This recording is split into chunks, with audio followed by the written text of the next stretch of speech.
Before we get started, I want to welcome our newest members, Overture, A Grace, TLJ, Midvale Community Lutheran Church, and 4 individual members.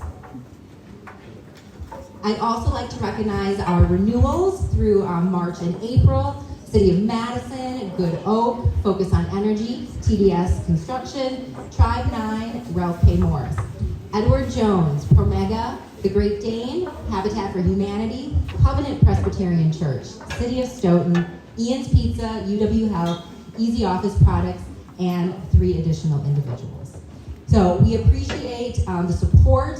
It makes programs like this and all the work we do at Sustain Dane possible. These are a listing of all of our members.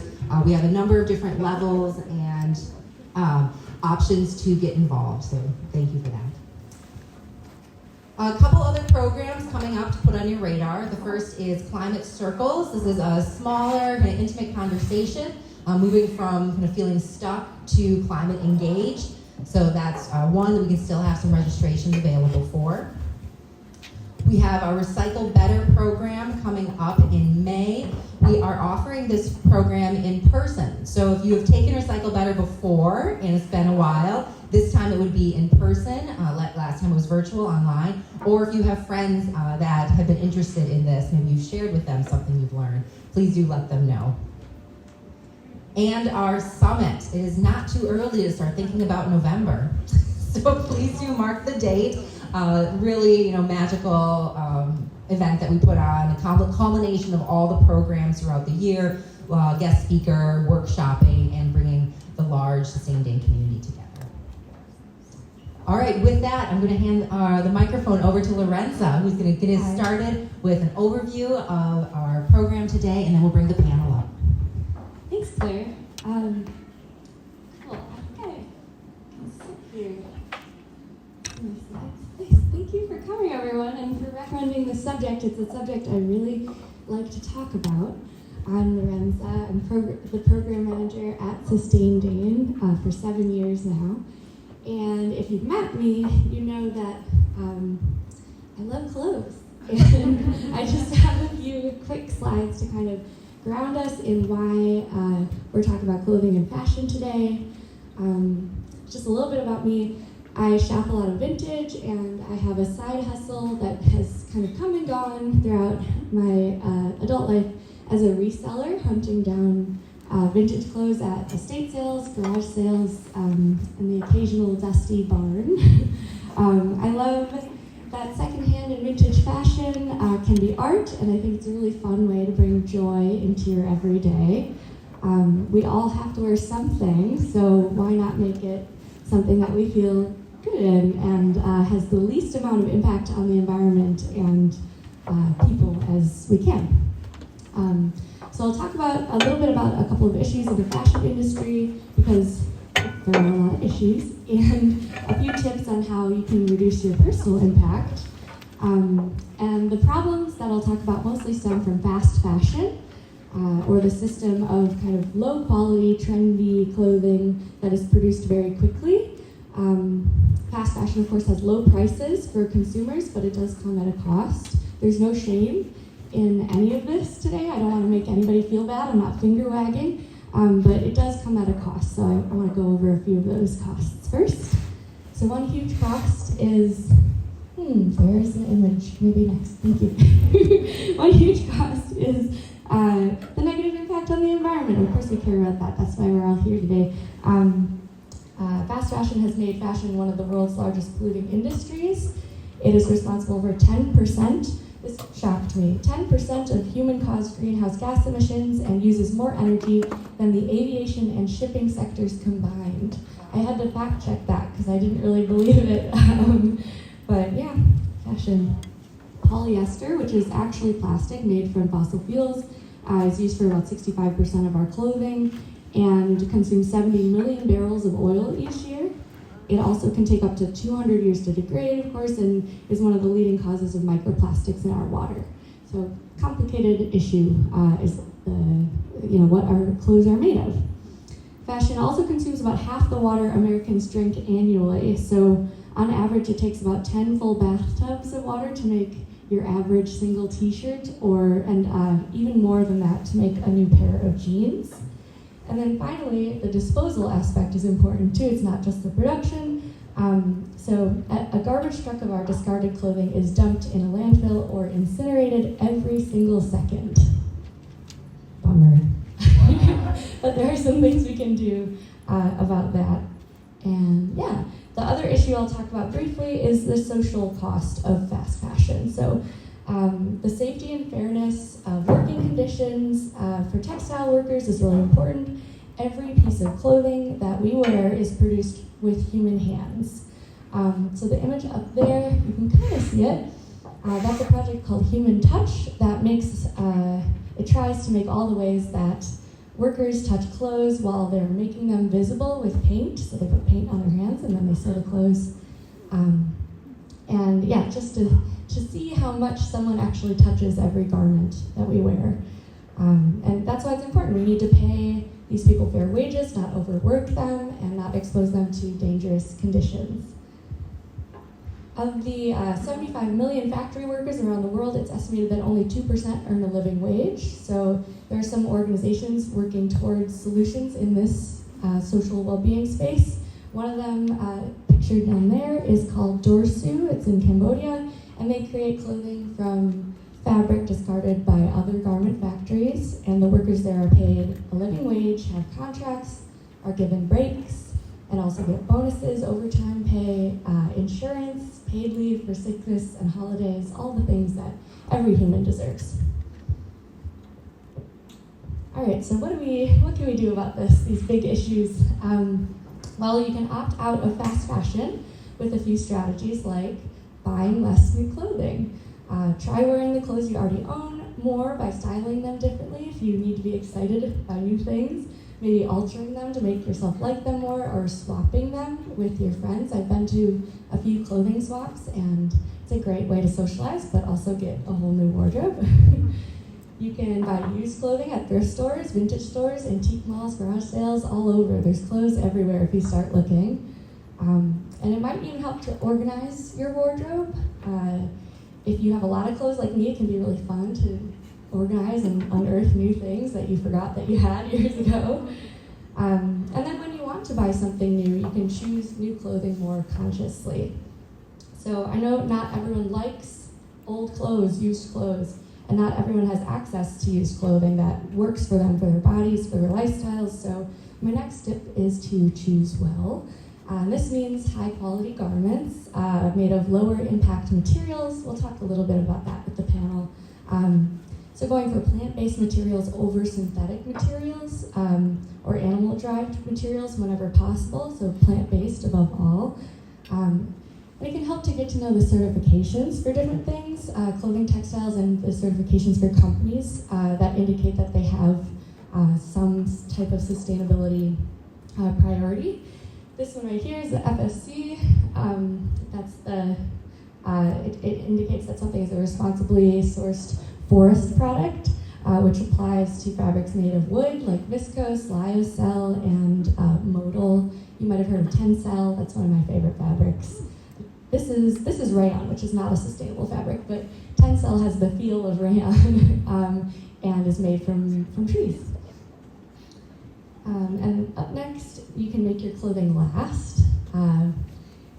So that's for kind of the clothes you already own, taking care of them, like actually caring about them and making them last a long time. The average article of clothing only lasts 3 years, and it's even shorter for fast fashion or really trendy items.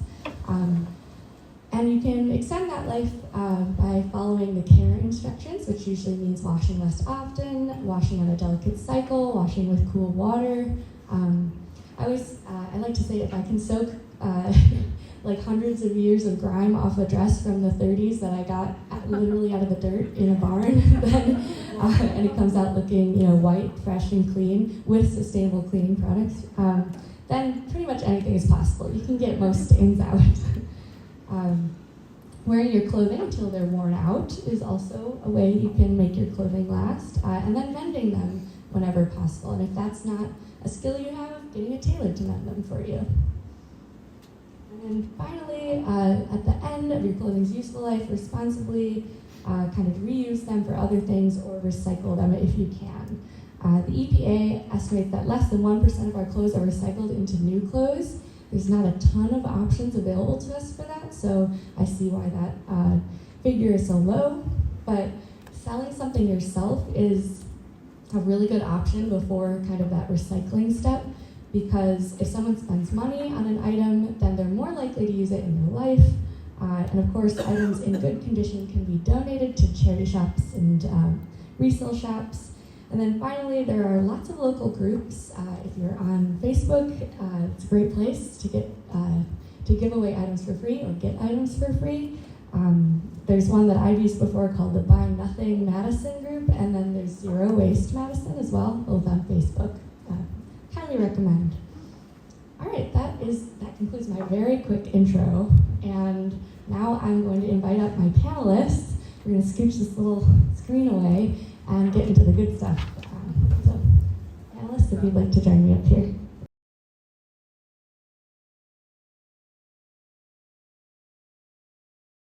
So first, I'll ask you all to introduce yourselves one by one and kind of tell us a little bit about your work. So let's start with Marianne. Just introduce yourself and tell us about kind of your journey with textiles and design. Sure. Good morning, everyone. Thanks for being here. My name is Marianne Fairbanks.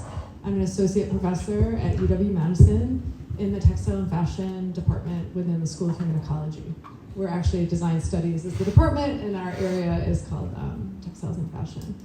So my journey, I'll sort of start at the beginning. I'm trained as an artist, fibers. I have 2 degrees in art, an MFA and a BFA, and found my passion for textiles and fibers as an undergraduate at the University of Michigan, which I'm so grateful for. I found it early on.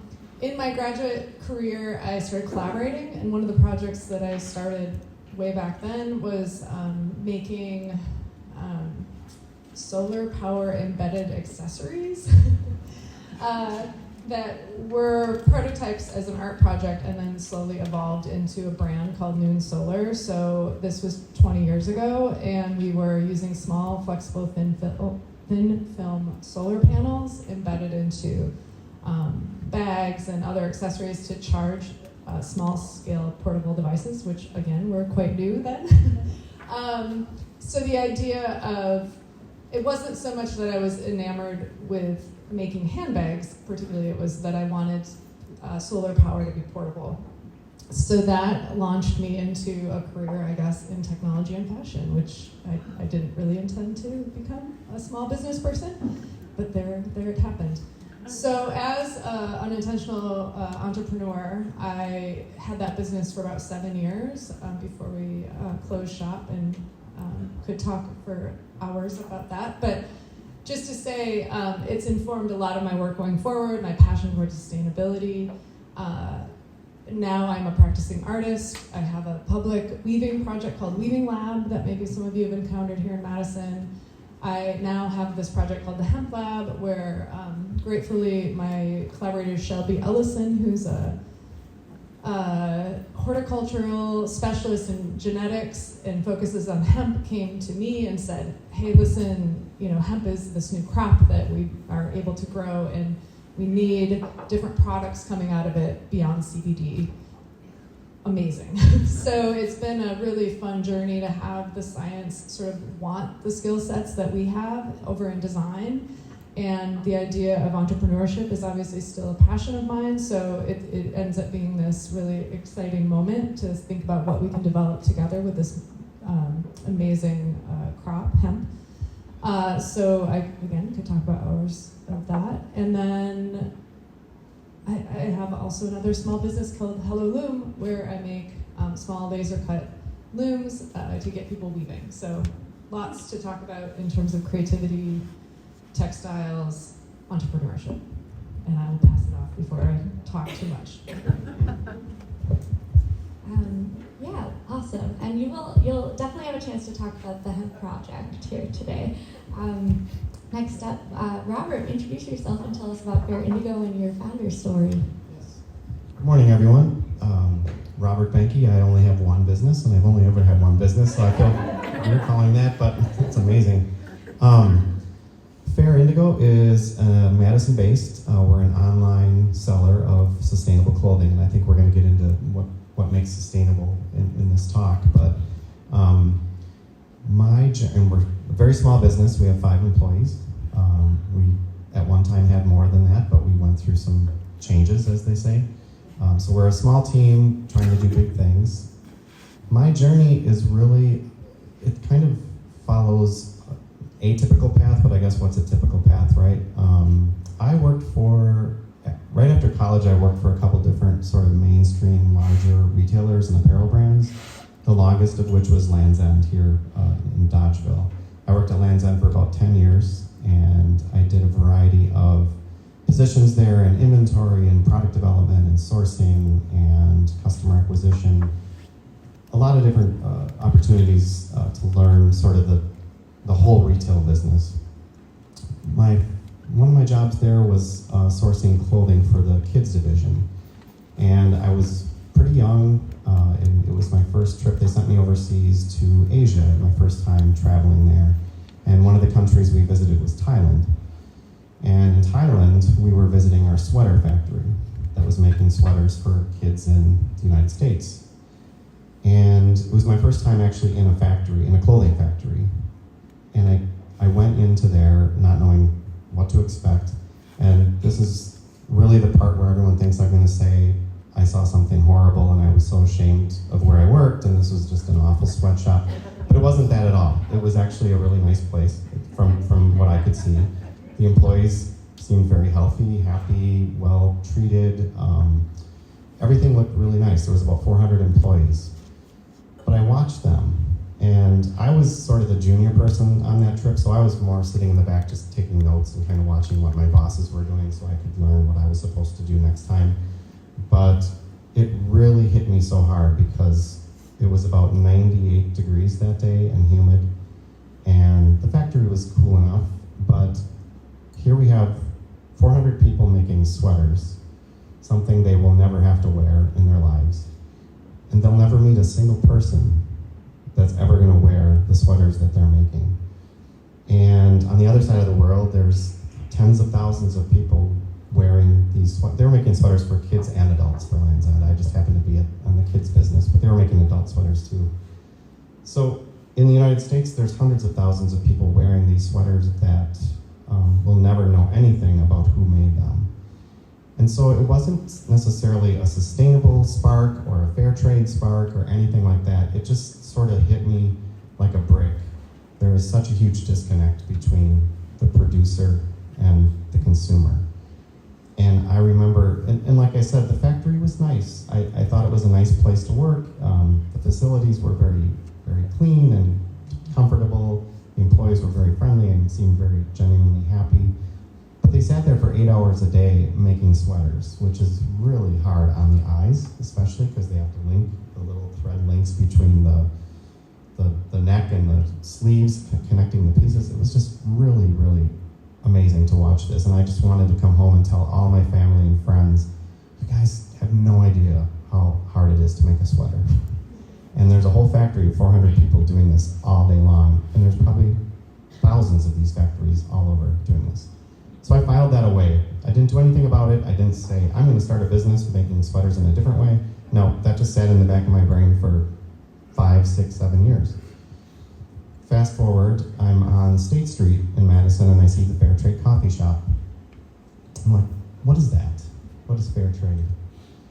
And so I did a little research and looked it up and I was, okay, this is fair. That's incredible. Oh my God, I love that. That is a really cool thing they're doing. And within 5 minutes, I had that light bulb from the back of my head just exploded, and I said, what about fair trade clothing?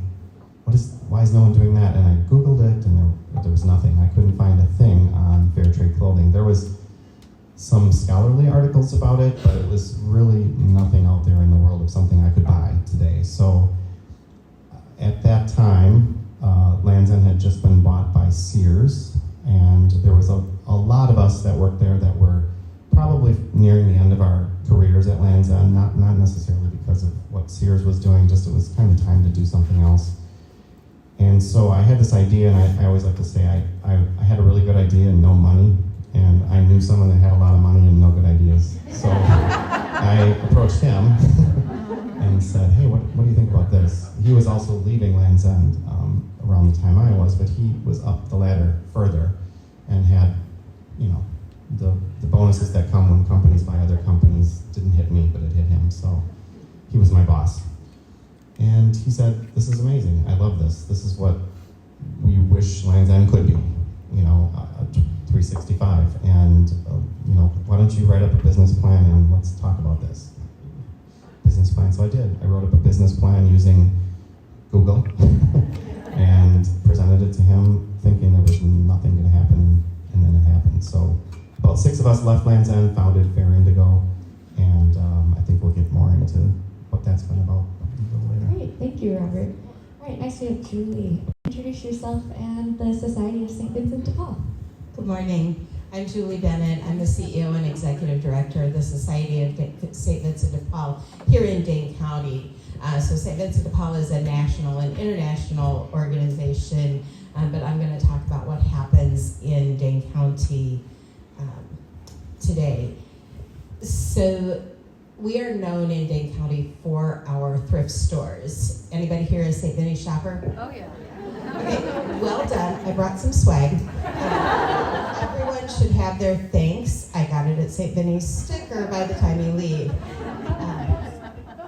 So our 7 thrift stores in Dane County include the Willie Street store, which is undergoing a pretty significant construction project, our store on Odana. I'm going to talk about Dig and Save separately. And then we have stores in Wanakee, Sun Prairie, Stoughton, and Verona. We also have a processing center, which is really important in our sustainability work. The processing center is south of the Beltline, just a little bit off of Fish Hatchery Road. But the secret that far fewer people know about St. Vinny's in Madison is the work that the stores support. So when you shop at St. Vinny's, you're buying donated goods. And the funds from those donated goods, in addition to paying the salaries of our about 270 employees, support our mission work. So we run one of the largest food pantries in Dane County, serving about 3,100 households each month.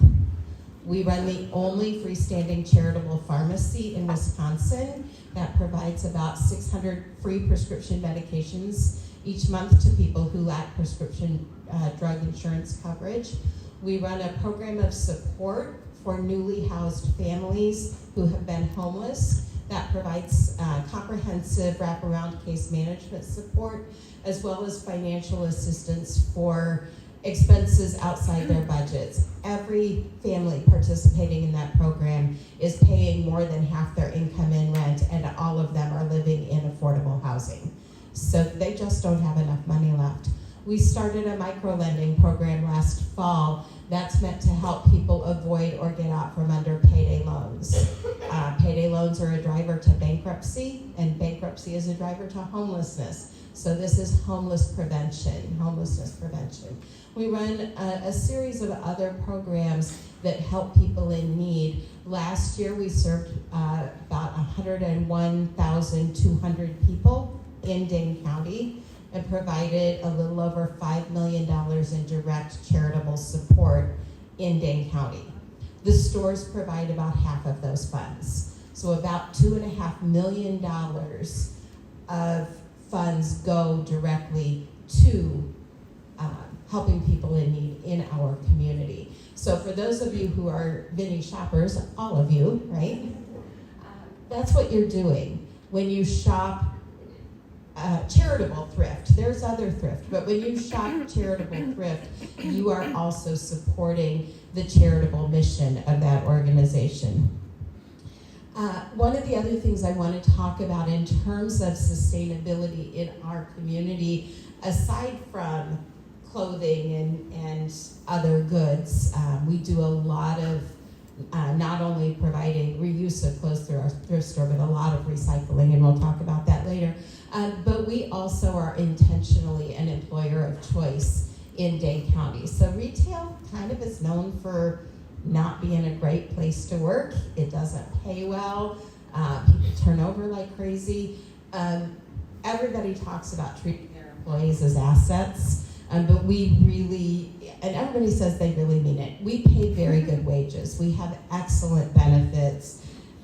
We teach our employees that their work is tied to a mission. They feel really, really good about that.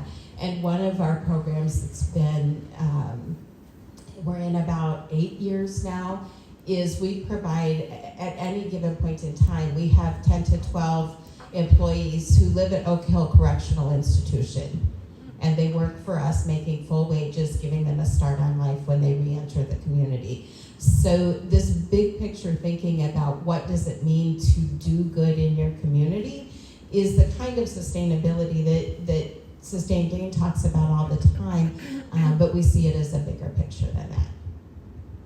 Great, thank you, Julie. And finally, we have Carolyn. Introduce yourself and tell us a little about your sewing journey and what the sewing project is and how you got involved.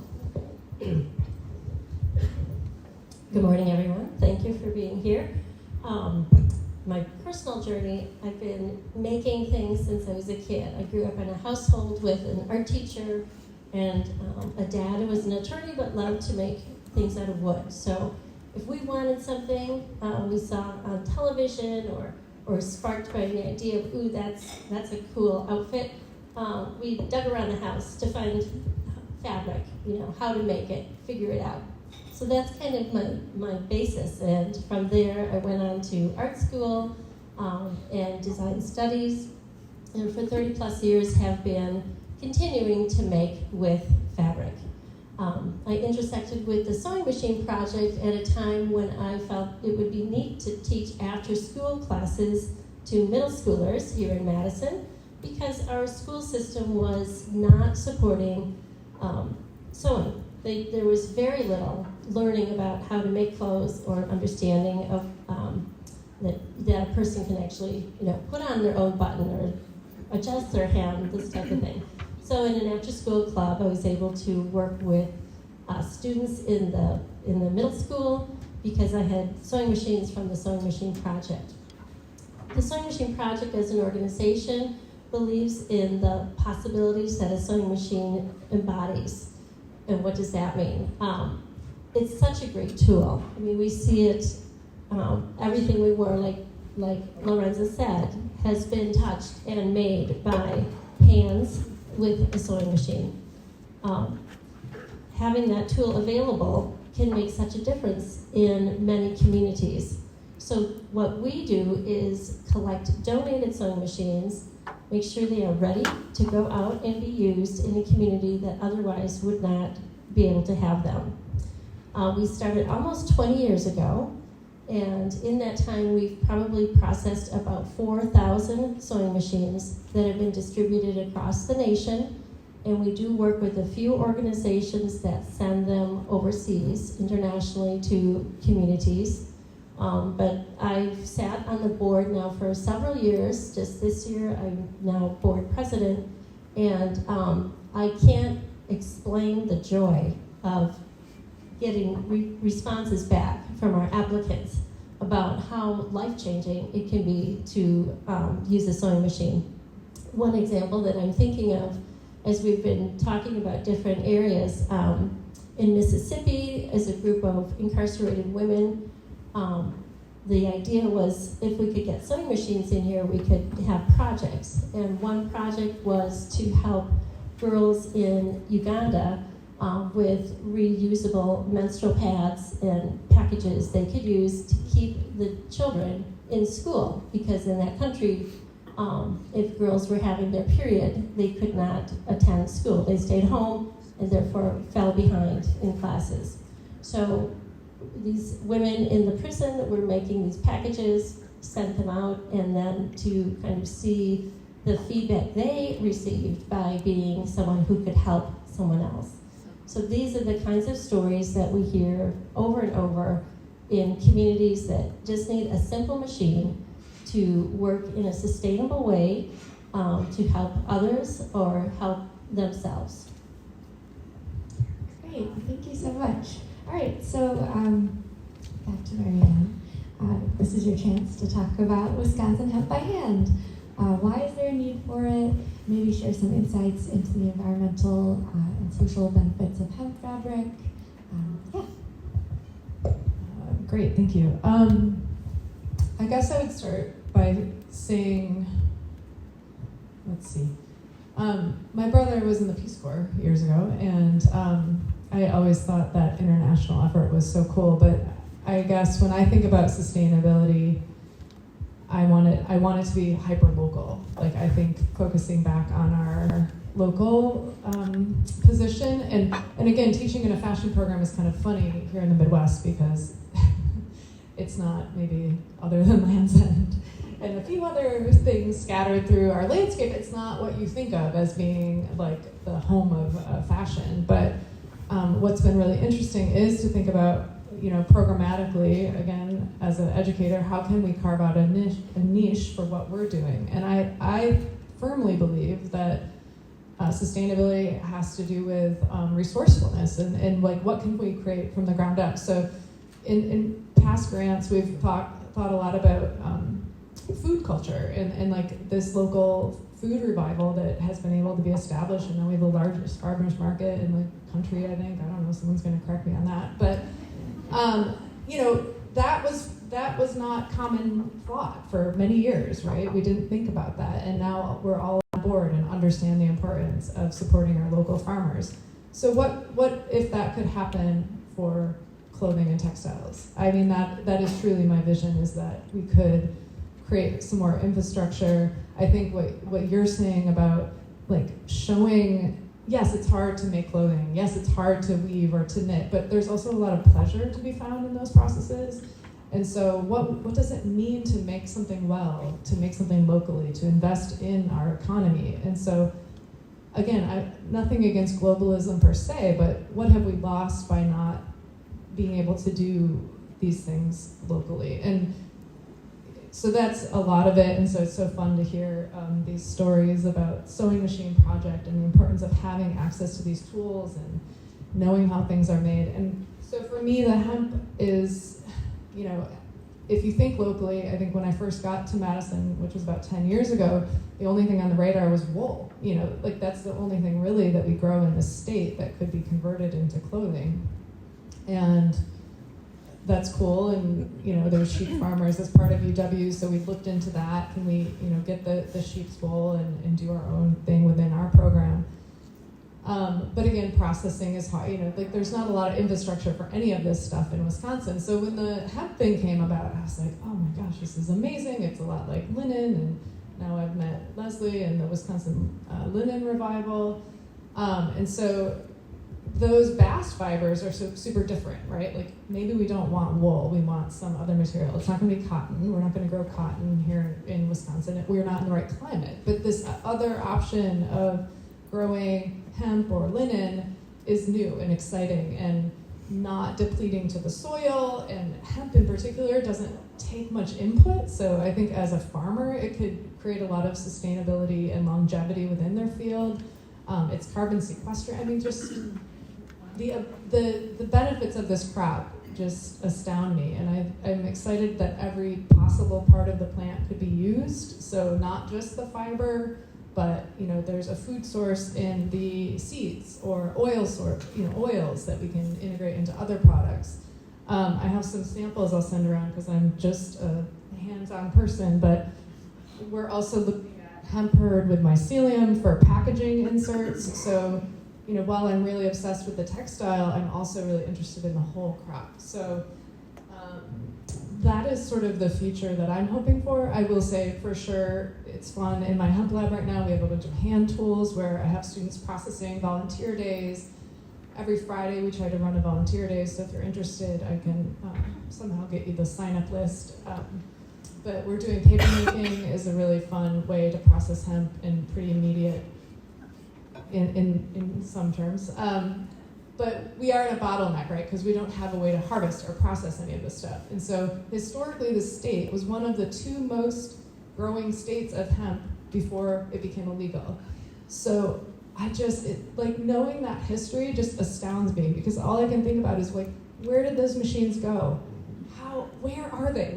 Like where did they disappear to? Is there a barn I'm gonna find someday with every tool I've ever dreamed of, and there it is. So I think it's a history project. Like, where did this stuff go? There were mills. I was just doing research over the weekend. There were mills scattered all over the state processing hemp. Where are they? Where is that equipment? So part of the bottleneck has to do with, CBD was such an influx of hemp growing in the state, when it first became legal. But now what? That the bottom dropped out of CBD, it's not the answer. Could this crop have potential to, give farmers a sustainable income?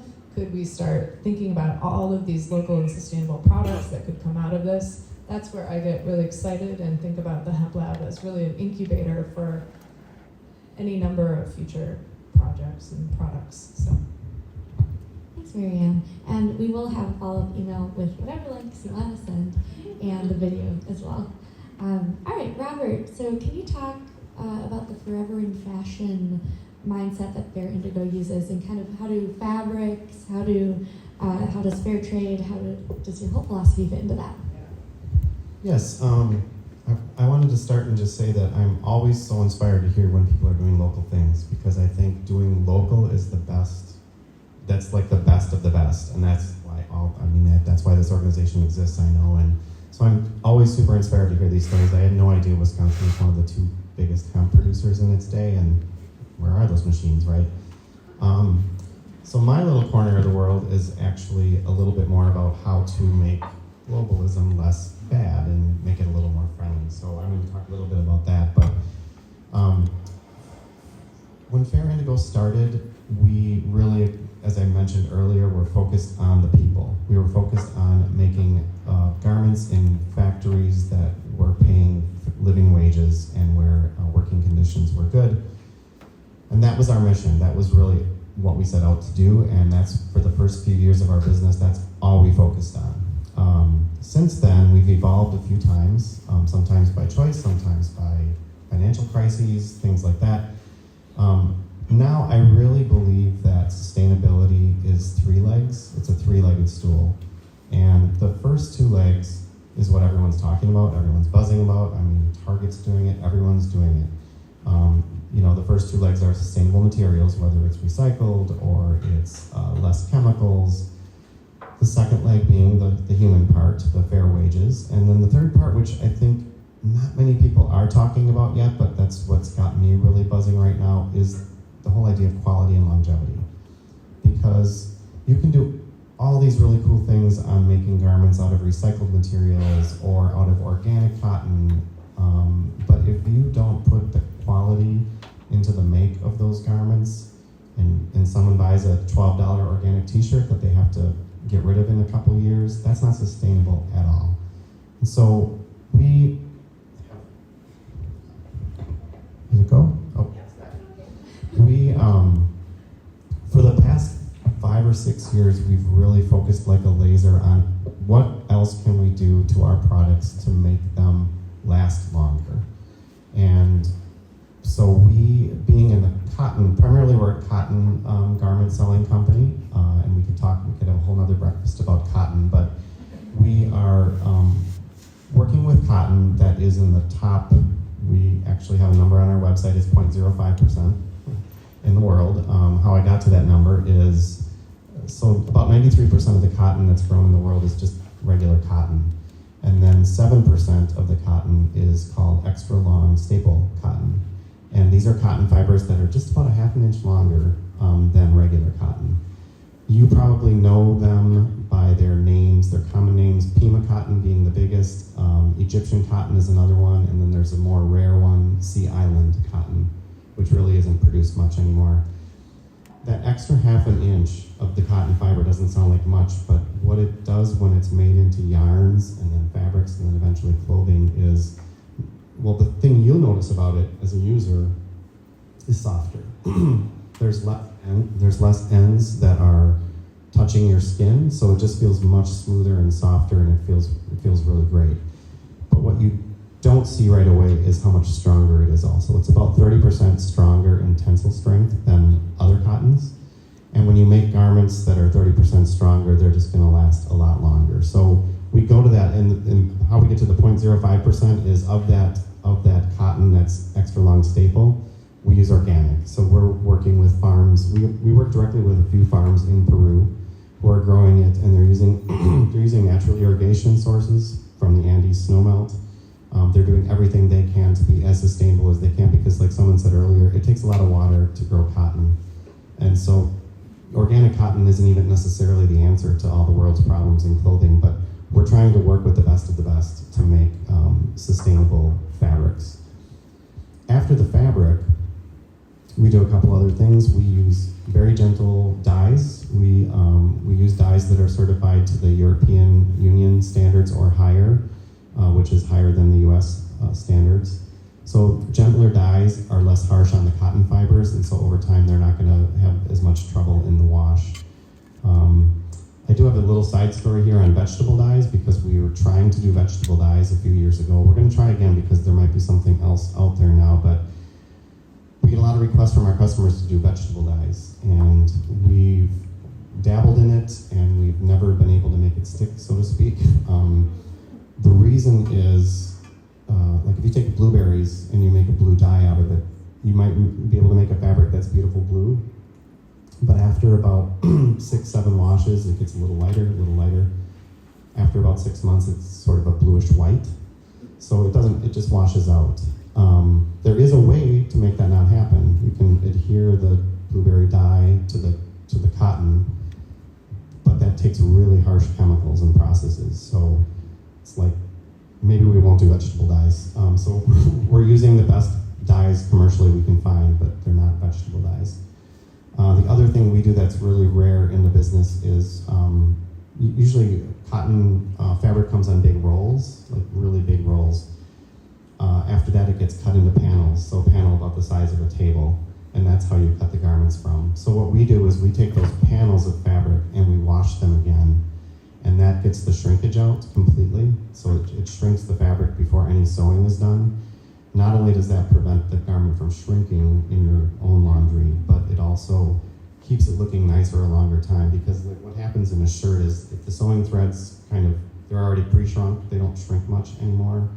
The sewing threads shrink in the dryer and the cotton or the fabric doesn't, or vice versa. It gets this kind of crinkly, and it's just not quite, it's kind of a wavy look. So we've taken that out by pre-washing all the fabric. So the other piece of building sustainability into clothing that's sort of under the radar, I guess, and something we've evolved to as we've evolved our whole thinking on what sustainability is, and we call it forever in fashion. So we do not take part in fashion trends. We don't care what the blouse of 2024 is, because if you're gonna hate that blouse in 2025, we don't want anything to do with it. So we've really focused, and we went down the fashion route a little bit in the early days, not too hard, but we did go down that route, and it was way harder also as a business. Way harder to predict, way harder to get it right. If you get it wrong, you're gonna be sitting on a lot of things people don't want. You have to mark it down, you lose money, you can't expand the business when you lose money. So we really focus all of our clothing on sort of timeless essentials that you wear year after year after year. That's, forever in fashion. Thank you, Robert. And next, Julie, how do you see thrift stores playing a role in reshaping consumer behaviors towards more sustainable or more ethical fashion choices, and maybe some opportunities or challenges you see in your industry? Sure. So thrift stores are sort of the embodiment of reduce, reuse, recycle, right? By very definition, when you buy something at a thrift store, you are reusing it. Someone else purchased and used it first, although a surprising number of things come to us with the tags still on. So perhaps they didn't use it, and you got lucky in that one. But thrift, in terms of what is good for our customers and good for our community, there are a couple pieces to it. One of them is that reuse piece in terms of, you know, a blouse or a dress or a toaster. All of those things go from one household to another rather than to a landfill. We also see things like our community of creative people who find new uses. So we have a lot of shoppers who come in and look for clothing pieces that they'll restyle in a new way, or maybe even take apart and remake in a new way. There's a lot of that going on here in Dane County that also happens with non-clothing goods. So people take sheets and make them into quilts. People take tools and make them into yard art. There are so many creative ways that people can fulfill that creative side of themselves and rescue things that would have gone to the landfill. So we see that as a big piece. The other piece of it is the recycling side of things, which is enormous. So St. Vincent de Paul, primarily through our processing center and through our Dig and Save store on South Park Street, we recycle about 470,000 pounds of textiles a month. Wow. In Dane County, if you look at the other thrift stores that do recycling, it's probably 1 million pounds a month. And by recycling, what I mean is it is going into a sale market that is not in the United States. So I would like to think that all of you, when you donate your bag of stuff at St. Vinny's, that is all really good stuff. However, not everyone does what you would do. We will never sell a ketchup-stained t-shirt in our store, not only because no one would buy it, so it's not saleable, but just it's not, you know, if we put ketchup-stained t-shirts in our store, people will stop shopping, right? They're gonna think we're not careful. And so we get a lot of things that are not saleable, but that doesn't mean they're not usable. And so in that recycling, we use Dig and Save as a means for the community to decide what is saleable or not. So when you donate your bag of stuff to St. Vinny's and it goes to our processing center, it's sorted, it's priced, it's hung, and it's sent back out to resale or for sale to one of our stores. Almost all of those goods go to the 6 sort of traditional stores where people shop. We turn our goods very fast. Part of the fun of thrift shopping is not seeing the same thing there when you go the next time. You know, that you see all kinds of new goods and you have the thrill of the hunt, the thrill of the find. So we turn goods in our stores about 3 weeks, is as long as things stay in our traditional stores. And then they go to Dig and Save. Dig and Save is on South Park Street, and goods are sold by the pound. So clothing is $1.50 a pound. Is that right, Amy? Yes, thank you. And hard goods are $60 cents a pound. So your toaster is 60 cents a pound.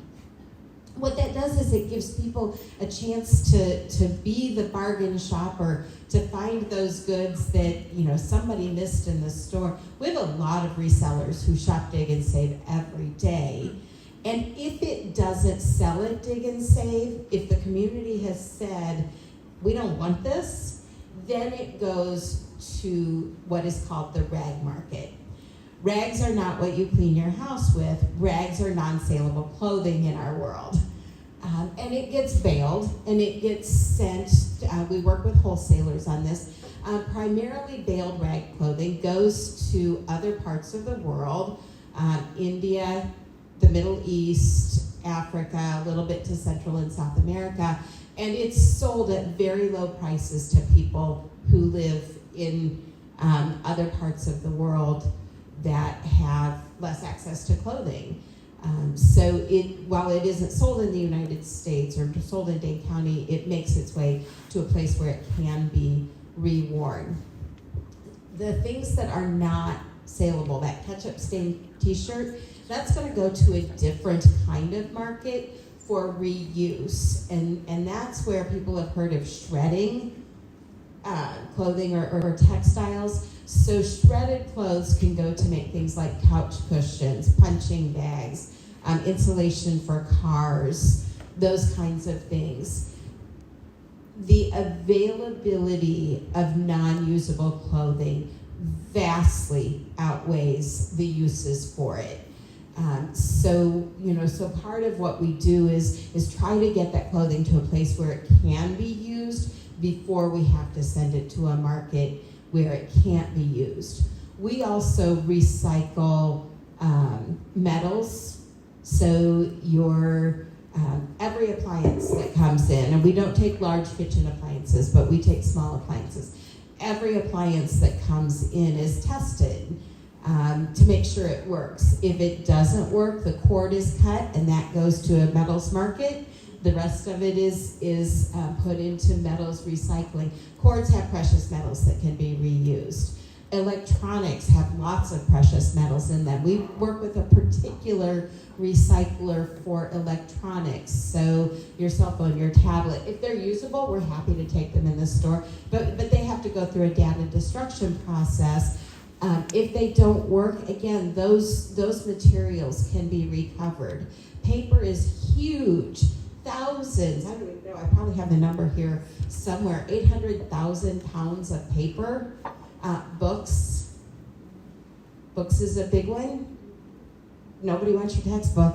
Really, they don't. But that's recyclable. Cardboard is recyclable. So we have just a vast recycling program working with vendors local places like Pelletary and Clean Sweep. People give us their used motor oil. We don't want that, but they give it to us. And so we make sure that it goes properly to Clean Sweep for recycling. Pelletary, for those of you who aren't aware, is a nationwide leader in the recycling effort. They come to us and they say, here's an idea. We'd like to figure out how to recycle plastic in a new way. So milk jugs, they're really recyclable. Legos, not so much.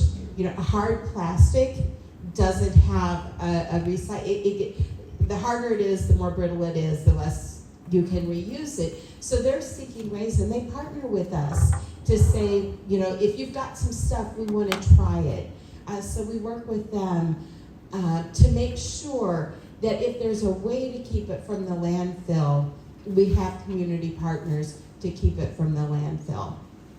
And, so that's at our processing center and that's at our Dig and Save store. Those are really, really important ways to keep all of these goods, or as many of these goods possible, out of our landfill. The challenge remains, again, fast fashion.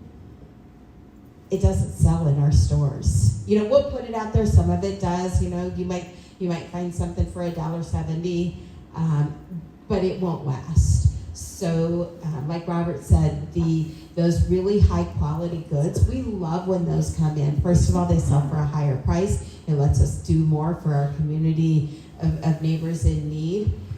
But it also, someone will wear it again and again and again. As you're making your conscious decisions around your clothing or other fabric options, I really encourage you as well to look at those long-lasting things, those things that you're going to be proud to wear for a long time, and then when you don't want to wear it anymore, pass it along so that someone else can wear it. It really, really does make a difference. There is far more fast fashion produced in the world than can be worn. There's just so much, and so a lot of it is simply destroyed even before it ever gets to market. Thank you, Julie. All right, in the interest of time, we've got one more question for Carolyn, and then I'll skip some of mine and give the audience an opportunity to ask some. But Carolyn, I'd like to give you an opportunity to talk about the mending project at the Madison Libraries. Tell us about the program and some of the outcomes you've seen, or maybe a memorable moment. Sure, thank you. That was on my list. I'm like, whatever she asked me, I gotta get the mending program out there. So not only do we take donated sewing machines and get them out to people who need them, we have a couple local programs, one of which is our mending program. There are 2 spots that we support here in the Madison area. One is the Central Library, and the other one is at Hawthorne. And I have the times here. For more information about this, of course, go to thesewingmachineproject.org in case I mess up the offerings. So the idea is we have volunteers come for 2 hours at the Central Library. It's every Thursday from 10 a.m. to noon. They'll set up and do a first come, first serve basis of mending. And they'll work on a project they can get done in that time frame.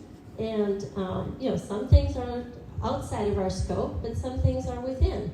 So you've got a loose button on a favorite shirt, or you've got a seam that's coming out, or a pocket that needs a patch. All kinds of things have happened. And I do want to point out, too, our executive director, Margaret Jankowski, has written a book on our origin and talks a little bit about the mending here in the book Common Threads. So I am not a mender, so I had to refer to the book for some of the interesting insights. And it goes beyond simply repairing a garment, right? It's an object. Think about someone who brings something in for repair. That's a dear object. That's something you want to continue to use in your life. And many of the folks who come in don't have a lot of clothing objects, so the few items they have, they want to maintain. So Margaret, for example, was helping a man get a patch on his pocket.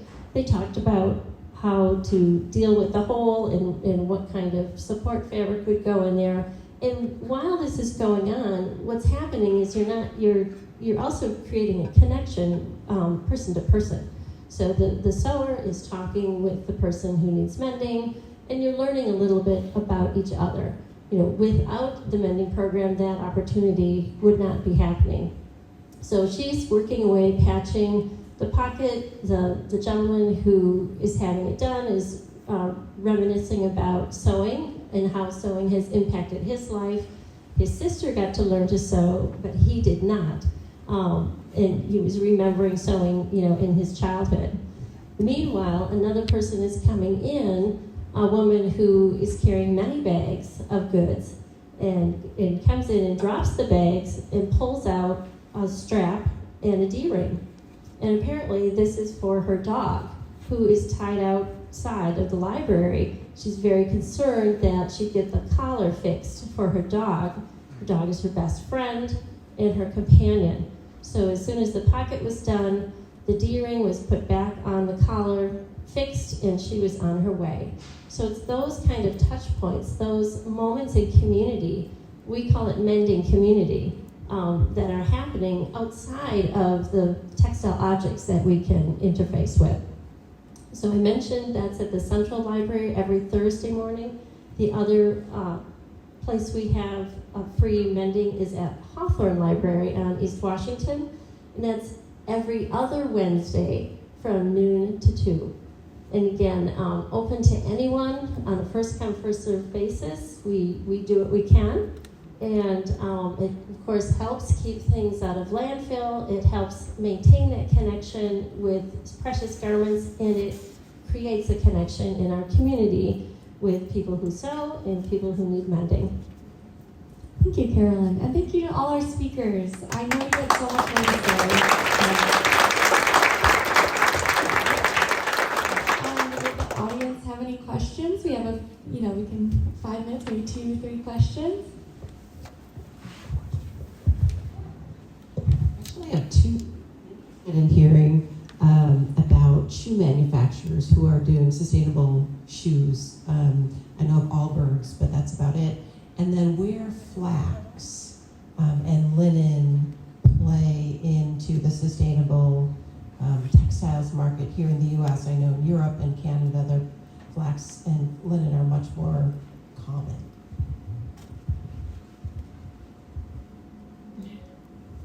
I can't can't speak to the shoe question. We have Allbirds, I know about Allbirds, but I don't know about other options there. Linen and flax, there's something I talked to briefly. Leslie, yes. I'm going to find out more information about that.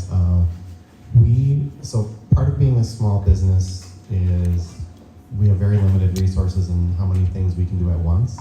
So linen is actually something we went to our suppliers in Peru and said, because they can find cotton, they can find alpaca, they can find a few other things, but we wanted to do linen because linen's a fantastic fiber. Flax is a great material. They didn't have the immediate connections. They don't know where to go for it. I mean, they can go on Google like I can, but they didn't have that direct connection with any supplier of linen. I believe there's linen made in some South American countries, but we've not gotten around back to it since that initial conversation. So it's on my radar because it's a great natural fiber and we want to focus on natural fibers, but haven't gone anywhere with it. So both linen and hemp are bast fibers. So I like to say that Leslie and I are bast friends. Sorry, I had to recycle that joke, Leslie. Sorry. But I do think here in the audience, Leslie is running or part of the Wisconsin Linen Revival. So if you want to talk to anyone, I would direct you over there. And Leslie came to campus and gave a talk for our program, and all the agricultural people came. So it was this really exciting moment where it felt like there was a lot of energy around people interested in locally grown linen. We are in the right climate for it. There's a lot of energy, but again, there's these bottlenecks of production. So, I'm looking a lot to Belgium and France, and of course China is growing a lot of, I don't know about linen, but they are growing a lot of hemp. But there's places that can process it in ways that we've lost. But there are infrastructures coming to this country. So for example, it will be a bast mill that's starting in North Carolina shortly. So, it's like chicken or egg. Here we are all waiting, primed and ready, and yet we don't have the agricultural infrastructure to even harvest said crops, to get them to North Carolina, to process back here. So that's sort of where I see our infrastructural problems are, but I think it's coming. I'm excited. Leslie knows more than I do. And the shoes thing, I don't, other than bespoke shoes, which are incredible and there are people doing it, 3D printing is the future of another aspect of sustainable futures for textiles, garments, all of that stuff. I think that is the future, and that's why Silicon Valley is investing a lot in 3D printed stuff like shoes. Thank you. In order to respect everyone's time, we are unfortunately going to end there. So much information, we could be here for hours. I do believe most of our speakers can stay afterwards, so if you do have questions, feel free to stop them, and then we can also pass along their contact information. We did record the event. We'll send that out in the follow-up email along with some resources. Feel free to stick around, connect, talk with different individuals, grab some more food. I want to give a big shout out to Hodgepodge for being our coffee sponsor today. And can I get one more round of applause for our speakers?